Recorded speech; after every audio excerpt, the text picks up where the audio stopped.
Hi viewers, this is your Sai Kumar and welcome to my channel. Friends, మళ్ళీ కలుసుకున్నాం. Right, ఇప్పటి వరకు మనం degree final year 6th semester paper 8 గురించి మాట్లాడుకోవడం జరిగింది. ఇప్పుడు చాలామంది పేపర్ 7 గురించి అడగడం జరుగుతుంది కాబట్టి కొంచెం ఫాస్ట్గా ఈ వీడియోస్ చేయడం జరుగుతుంది. ఓకే, ఈరోజు మనం బాట్నీ పేపర్ 7 గురించి మాట్లాడుకోబోతున్నాం. పేపర్ 7లో వచ్చే ఇంపార్టెంట్ క్వశ్చన్స్ మీరు రేపు రాయబోయే ఎగ్జామ్లో. రైట్, పేపర్ 7లో నేను ప్రీవియస్ వీడియోలో చెప్పినట్టుగానే స్లైడ్స్లలో యూనిట్ని మెన్షన్ చేయలేదు, యూనిట్ని ఎక్కడ కూడా. బట్ నేను క్లారిటీ ఇస్తాను ఎక్కడి వరకు యూనిట్ అవుతుందో.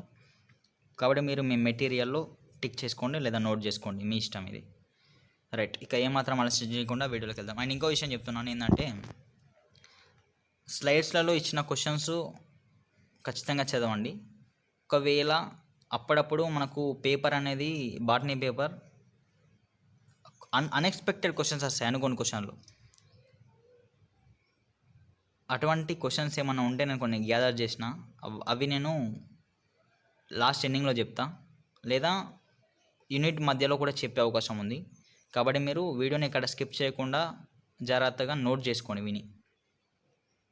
అంటే మీరు ఎక్స్ట్రా చదవాలనుకున్న వాళ్ళు ఎవరైనా ఉంటే చెప్పలేము, ఒక్కోసారి క్వశ్చన్స్ కూడా రాకపోవచ్చు మనం ఎక్స్పెక్ట్ చేసినాయి. అందుకే కొన్ని క్వశ్చన్స్ నేను సైడ్గా సపరేట్గా ప్రిపేర్ చేసి పెట్టిన. ఓకే, ఇంకా వీడియోలోకి వెళ్దాం. Right, first question, define ascent of sap, discuss various theories which explains mechanism. Ascent of sap అంటే ద్రవోద్గమం అనగానేమి. ద్రవోద్గమం అనగానేమి. ఇక్కడ మీకు అసెంట్ ఆఫ్ శాప్ అని ఇవ్వచ్చు, లేదా ట్రాన్స్పోర్ట్ ఆఫ్ వాటర్ అని కూడా ఇవ్వచ్చు. అసెంట్ ఆఫ్ శాప్ అని ఇవ్వచ్చు, లేదా ట్రాన్స్పోర్ట్ ఆఫ్ వాటర్, రెండో ఒకటే. రేపు ఎగ్జామ్లో ట్రాన్స్పోర్ట్ ఆఫ్ వాటర్ ఇచ్చిర్రు, ఇది మరి మేము చదవలేం కదా అని అనుకోకండి, అని అనకండి. అందుకే ఇప్పుడే చెప్తున్నాను, క్వశ్చన్ మీరు ఆన్సర్ చదువుతారు కానీ ఒక్కొక్క క్వశ్చన్కి 2-3 పేర్లు ఉంటాయి. ఏ పేరు ఇస్తాడో తెలియదు. కొంతమంది క్వశ్చన్ అర్థం కాక ఆన్సర్ తెలిసినా కూడా రాయరు, ఎందుకంటే డిఫరెంట్ నేమ్స్ ఉంటాయి కాబట్టి. నేను అందుకే చెప్తున్నాను ట్రాన్స్పోర్ట్ ఆఫ్ వాటర్. ఇక్కడ క్వశ్చన్ ఎలా అయినా అడగచ్చు. Discuss various theories which explains mechanism అంటే ఈ ద్రవోద్గమంకి సంబంధించినటువంటి డిఫరెంట్ సిద్ధాంతాలను తెలపండి. అంటే వివిధ సిద్ధాంతాలు ఉన్నాయి దీంట్లో యాజ్ టీజ్గా మనకు ఎక్కువగా అడిగే సిద్ధాంతం తెలుగు మీడియం వాళ్ళకి సంసంజన తన్యత సిద్ధాంతం. సంసంజన తన్యత సిద్ధాంతం గుర్తుపెట్టుకోండి. సెకండ్ క్వశ్చన్ అర్థం కాకుండా అడగండి కామెంట్ సెక్షన్లో. What is transpiration? ఖచ్చితంగా వచ్చే క్వశ్చన్ ఇది. Discuss the mechanism of stomatal movement. Transpiration బాష్పోత్సేకం. ఓకే, బాష్పోత్సేకం అనగానేమి? పత్రరంధ్రాల చలన యాంత్రికము వివరించండి. పత్రరంధ్రాల చలన యాంత్రికమును వివరించండి. Okay, next third question, what is mineral nutrition? Right about micro nutrients and micro nutrients.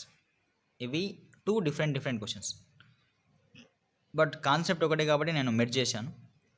What is mineral nutrition అంటే ఖనిజ పోషణ అనగానేమి?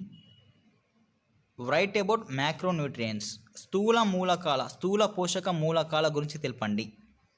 రైట్ అబౌట్ మైక్రో న్యూట్రియంట్స్ అంటే సూక్ష్మ పోషక మూలకాల గురించి తెలపండి. రెండింటి నుంచి ఒక క్వశ్చన్ వచ్చే అవకాశం ఉంది కాబట్టి ఇది జాగ్రత్తగా చదవండి. థియరీ పార్ట్ ఉంటుంది, సింపుల్గా ఉంటుంది.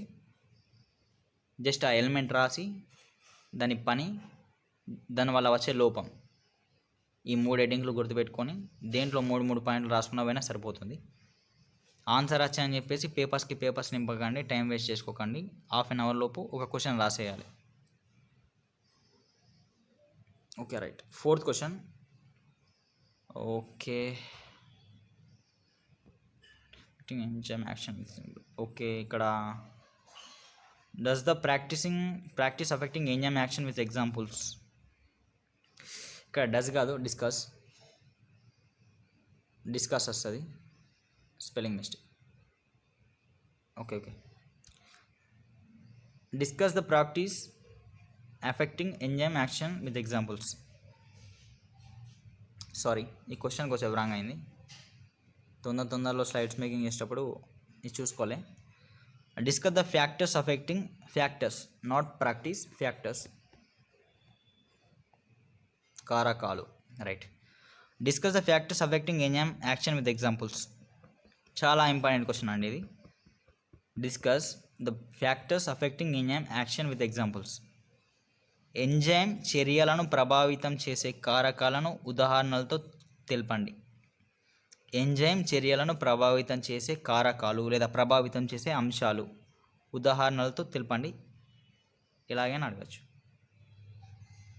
And next question kelvin cycle. Right, ఇక్కడ జాగ్రత్తగా వినండి. Kelvin cycle, write about kelvin cycle and its importance. Kelvin వలయం గురించి వివరించి దాని ప్రాముఖ్యతను తెలపండి.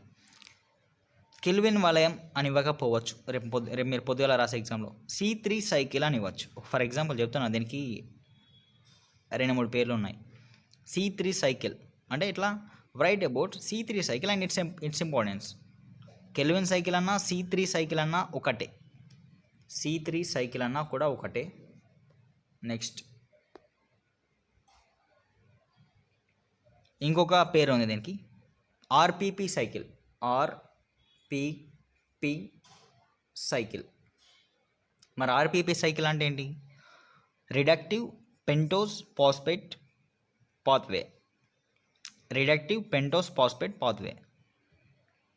కెల్విన్ సైకిల్ అని అడగచ్చు, C3 సైకిల్ అని అడగచ్చు, RPP సైకిల్ అని అడగచ్చు, లేదా reductive pentose phosphate pathway cycle కూడా అడగచ్చు. చెప్పలేం, క్వశ్చన్ ఎలాగైనా అడగచ్చు కన్ఫ్యూజ్ చేయడానికి. చూసుకోండి. Next, what is photo respiration? Right about it. Photo respiration, కాంతి శ్వాసక్రియ అనగానేమి, దాని గురించి తెలపండి. ఫోటో రెస్పిరేషన్ అంటే కాంతి శ్వాసక్రియ అండి. ఫోటో కాంతి, రెస్పిరేషన్ శ్వాసక్రియ. కాంతి శ్వాసక్రియ గురించి తెలిపి దాని గురించి రాయండి. నెక్స్ట్, దీంట్లో నేను అడిషనల్ క్వశ్చన్ లాస్ట్లో చెప్తాను. అడిషనల్ క్వశ్చన్ ఇప్పుడు వద్దులే. Next C4 cycle. C4 cycle దీనికి మళ్ళీ ఇంకొక పేరు ఉంది, hatch slack cycle. Hatch slack cycle. Hatch slack cycle. Kelvin cycle miss అయితే C4 సైకిల్ వస్తుంది. ఓకే, C3 మిస్ అయితే C4 వస్తుంది. ఓకే, గుర్తుపెట్టుకోండి. దీంతో మనకు సెకండ్ యూనిట్ కూడా కంప్లీట్ అయిపోయింది. ఇక్కడ ఈ C4 సైకిల్ వరకు నేను చెప్పేది. ఇప్పుడు third unit start. 8th question నుంచి. క్రిప్స్ సైకిల్ మోస్ట్ ఇంపార్టెంట్ క్వశ్చన్ అండి. ఖచ్చితంగా వస్తుంది, ఖచ్చితంగా వచ్చేది. క్రిప్స్ వలయం వివరించి దాని ప్రాముఖ్యత తెలపండి. Right about Krebs cycle and its importance. Krebs వలయంను వివరించి దాని ప్రాముఖ్యతను తెలపండి. చిన్నప్పటి నుంచి చదువుతున్నారు 10th క్లాస్ నుంచి. ఓకే, ఆ సైకిల్ ఒకటి గుర్తుపెట్టుకుంటే సరిపోతుంది, ఆ డయాగ్రామ్. Next slide. ఓకే, షార్ట్కట్లో రాసినాను, దీన్ని ఎక్స్ప్లెయిన్ చేస్తాను. HEMP, oxidative pentose phosphate. Oxidative pentose phosphate route మీ మెటీరియల్ ఉంటుంది. Oxidative pentose phosphate route. Okay, Telugu medium వాళ్ళకైతే ఆక్సిడేటివ్ పెంటోస్ ఫాస్ఫేట్ మార్గం యాంత్రికాన్ని వివరింపండి. ఆక్సిడేటివ్ పెంటోస్ ఫాస్ఫేట్ మార్గం యాంత్రికాన్ని వివరించండి. Right, okay. చాలా ఇంపార్టెంట్ క్వశ్చన్ అండి ఇది. ఇప్పుడు క్రిప్స్ సైకిల్ వచ్చింది. ఇంకో క్వశ్చన్ ఎక్స్పెక్ట్ చేసే క్వశ్చన్ ఇది. క్రిప్స్ సైకిల్ తర్వాత what is nitrogen fixation? Write about biological nitrogen fixation including nodal formation. నత్రజని స్థాపన అనగానేమి? సజీవ నత్రజని స్థాపన గురించి రాయండి. ఎక్కడి వరకు రాయాలంటే వేరు బుడిపెల అభివృద్ధి గురించి కూడా వ్రాయాలి. ఇప్పుడు నార్మల్గా నత్రజని స్థాపన రాసిన తర్వాత ఫిజికల్ భౌతిక నత్రజని స్థాపన, ఫిజికల్ నైట్రోజన్ ఫిక్సేషన్ అండ్ అలాగే సజీవ బయోలాజికల్ నైట్రోజన్ ఫిక్సేషన్ ఇవి రాసిన తర్వాత నెక్స్ట్ వేరు బుడిపెల అభివృద్ధి కూడా ఉంటుంది. మన డెవలప్మెంట్ ఆఫ్ ఫ్రూట్ అని కింద ఉంటుంది, ఒక డయాగ్రామ్ ఉంటుంది దాని పక్క పేపర్లో, అది కూడా రాయాలి మొత్తం. లాంగ్ క్వశ్చన్ కదా.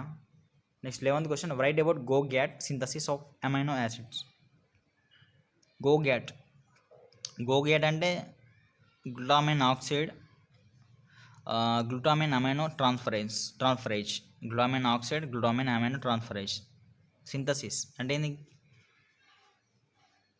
గోగ్యాట్ అమైనో ఆమ్లాల సంశ్లేషణ గురించి రాయండి. గోగ్యాట్ అమైనో ఆమ్లాల సంశ్లేషణ గురించి వ్రాయండి. ఓకే, నెక్స్ట్ క్వశ్చన్ 12ది. What are phyto hormones, right about it. Right, ఇక్కడ దీంట్లో 2 క్వశ్చన్స్ ఉన్నాయి, చెప్తా, మంచిగా ఎక్స్ప్లెయిన్ చేస్తా, చూడండి, మంచిగా వినండి. ఫైటో హార్మోన్స్ అనగానేమి? ఫైటో హార్మోన్స్ దీంట్లో 2 హార్మోన్స్ ఉంటాయి. ఏంది? Right about growth promoting hormone, growth promoting పెరుగుదల, వృద్ధి హార్మోన్స్ ఇవి. తెలుగులో అయితే వృద్ధి హార్మోన్ల గురించి రాయండి. నెక్స్ట్ రైట్ అబౌట్ గ్రోత్ రెసిస్టెన్సింగ్ హార్మోన్స్ లేదా డిమోటింగ్ రెసిస్టెన్స్, ఏదన్నా రాసుకో, ఏదన్నా ఇవ్వచ్చు ఎగ్జామ్లో. వృద్ధి నిరోధక హార్మోన్ల గురించి రాయండి. మళ్ళీ చెప్తా, ఫైటో హార్మోన్లు అనగానేమి, వృద్ధి హార్మోన్ల గురించి రాయండి. ఇది ఒక క్వశ్చన్. నెక్స్ట్ ఫైటో హార్మోన్లు అనగానేమి, వృద్ధి నిరోధక హార్మోన్ల గురించి రాయండి. ఖచ్చితంగా రాసి పెట్టుకోండి, ఈ రెండింటికి ఏదైనా ఒక క్వశ్చన్ వస్తుంది. Okay, next 13th question. What is phytochrome, write about structure, properties, functions. Phytochrome అనగానేమి, దాని నిర్మాణం, లక్షణాలు, విధులను గురించి తెలపండి. ఫైటోక్రోమ్ అనగానేమి, దాని నిర్మాణము, లక్షణాలు, విధులను తెలపండి. ఈ క్వశ్చన్ కూడా గ్యారంటీగా వచ్చే ఛాన్సెస్ ఉన్నాయి. Next last question 14th, 4th యూనిట్లో. స్ట్రెస్ అనగానే what is stress physiology, write about different types of stress in plants. Stress physiology అనగానేమి, స్ట్రెస్ ఫిజియాలజీ అంశాలను అంటే మొక్కల సంబంధంగా స్ట్రెస్ ఫిజియాలజీ అంశాలను వివరించండి. స్ట్రెస్ ఫిజియాలజీ అనగానేమి, మొక్కల సంబంధంగా స్ట్రెస్ ఫిజియాలజీ అంశాలను వివరించండి.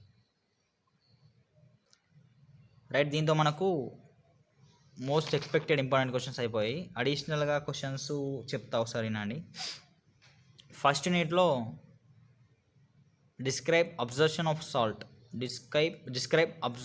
ఆఫ్ సాల్ట్స్, లవణ శోషణ యాంత్రిక విధానం అడగచ్చు, ఛాన్స్ ఉంది. నెక్స్ట్ సెకండ్ యూనిట్లో CAM, right about CAM plants. CAM అంటే crassulacean acid metabolism, right about CAM plants. CAM అంటే CAM, మొక్కల గురించి రాయండి, అడగచ్చు. ఇవి అడిషనల్ క్వశ్చన్స్ అండి, లాస్ట్. ఓకే, దీంతో మనకు 7th paper botany expected questions అయిపోయాయి. ఇక మీరు చదువుడే ఉంది.